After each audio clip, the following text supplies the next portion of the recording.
Hi everybody, it's Stephanie here from Infinity Wellness. It might be that you remember that back at the beginning of February, middle of February I think, I read to camera my January column of my wellbeing article for The Lady in celebration for the fact that I've been writing for them for 3 years, and I thought, why is it that I've been writing for them for that long and I haven't been reading my articles to camera?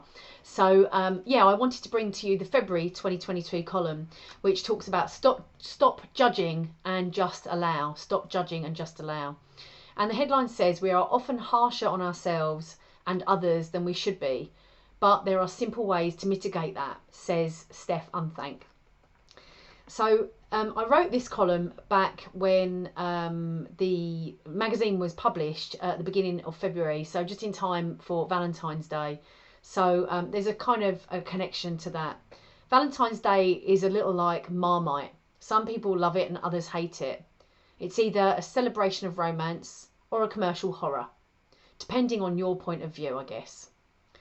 So at this time of year, I like to remind those close to me that if they choose to celebrate their love and connection with others, it's also a good time to nurture a sense of love and kindness towards ourselves. One of the 8 attitudes of mindfulness is to practice non-judgmental awareness. But what does that really mean? The key is to bring awareness and intentionality to our moment-to-moment experiences.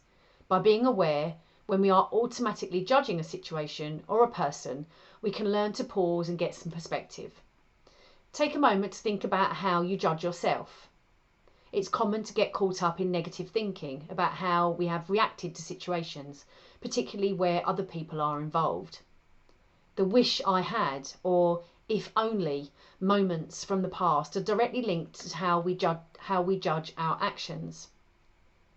The reality, though, is that the event or moment has passed. So why spend time ruminating on things we can't change? How about judging ourselves on how we look?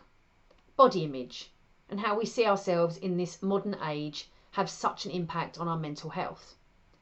Down the rabbit hole of self-doubt we go, where we just don't feel good enough.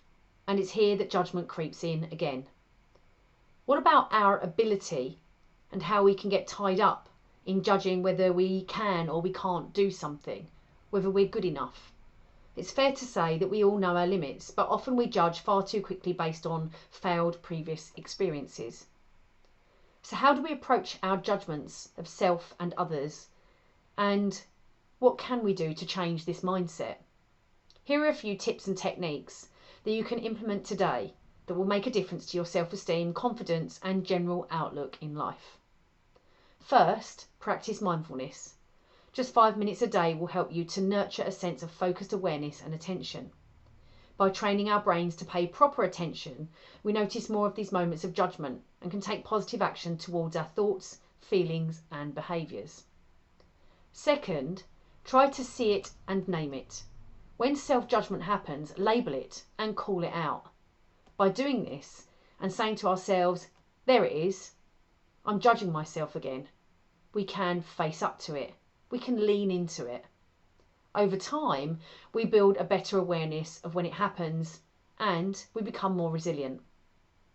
And finally, let it go. Once we have labelled our judgment, it's helpful to practice letting go. This can be done in various ways, but one method I find effective is to write the judgment down that you've noticed and pop it into a judgment bin.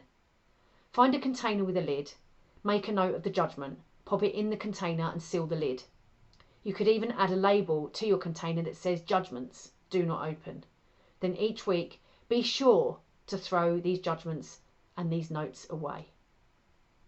So I really hope that February article helps you to just understand a little bit more about self-compassion and the awareness that we can build and we can nurture around developing a sense of self-compassion for ourselves, but also how that can have a bit of a knock-on effect in the way that we then develop self-compassion for others. I think it's also really, really important just to recognise that we all get caught up in these kind of cycles, these loops in our thoughts, where we judge ourselves, and as the article says, we go down that rabbit hole of self-doubt. And with mindfulness, we're able to pull our heads out from under the water and make sense of what's going on, make sense of our experience with moment-to-moment awareness. So I hope you enjoyed that column, and I look forward to sharing the March column with you a little bit sooner than later. Thanks.